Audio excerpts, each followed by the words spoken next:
So இந்த படத்துடைய one of the heroine ஸ்ருதி அவர்களை மேடைக்கு வருமாறு அன்புடன் அழைக்கிறோம்.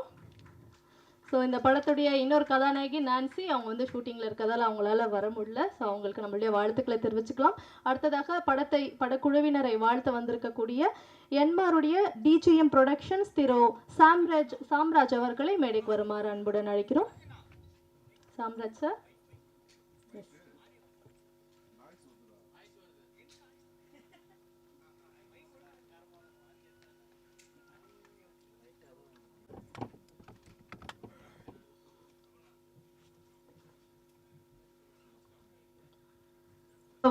இந்த மாதிரி நிறைய விஷயங்களை வந்து பகிர்ந்துக்கிட்டாங்க. இதில் அடுத்தபடியாக கட்ஸ் அப்படின்ற டைட்டிலுக்கு பொருத்தமான ஒரு கதாநாயகியாக இருக்கக்கூடிய இந்த படத்தில் ஒன் ஆஃப் த ஹீரோயினாக வந்து சிறப்பாக தன்னுடைய நடிப்பை வெளிப்படுத்தியிருக்கக்கூடிய ஸ்ருதி அவர்களே பேசுமாறு அன்புடன் அழைக்கிறோம்.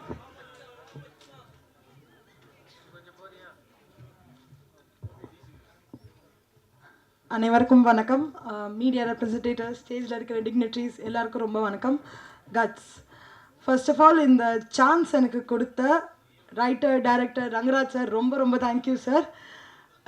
நான் செகண்ட் ஹீரோயினாக பண்ணியிருக்கேன்னு மேம் சொன்னாங்க. எஸ், ஆனால் கேரக்டருன்றது ஒவ்வொரு ஸ்டோரிக்கு ஏற்ற மாதிரி மாறும். ஸோ இதில் எனக்கு கொடுத்த கேரக்டர் என்னை பொறுத்த வரைக்கும் ரொம்ப ஒரு டிஃபிகல்ட்டாக நான் எஸ்டாப்ளிஷ் பண்ணியிருக்கிற ஒரு character. I was very blank. நான் உள்ளே போனப்போ அதுக்கான ஃபுல் சப்போர்ட் கொடுத்து எப்படி பண்ணும், என்ன பண்ணும், ஹவு ஷுட் ஐ போட்டு இந்த கேரக்டர் எல்லாமே எனக்கு கற்றுக் கொடுத்த ரங்கராஜ் சார் ரொம்ப ரொம்ப தேங்க்யூ சார். ஒவ்வொரு இன்ச்சான ஒரு டீட்டெயில்ஸ் நீங்கள் எனக்கு கற்றுக் கொடுத்தீங்க.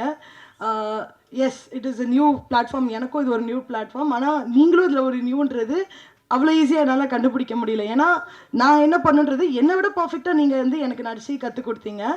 அண்ட் அதான், and I just want to say thank you so much for the opportunity. Everyone, all the dignitaries என்னை மென்ஷன் பண்ணதுக்கும், all the media representatives every ஒனுக்கும் ரொம்ப மென்ஷன் பண்ணதுக்கும் ரொம்ப தேங்க்யூ.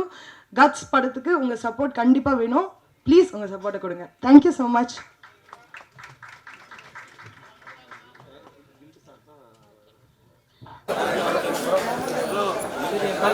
அங்கே பாரு எல்லாம் போயிட்டாங்க.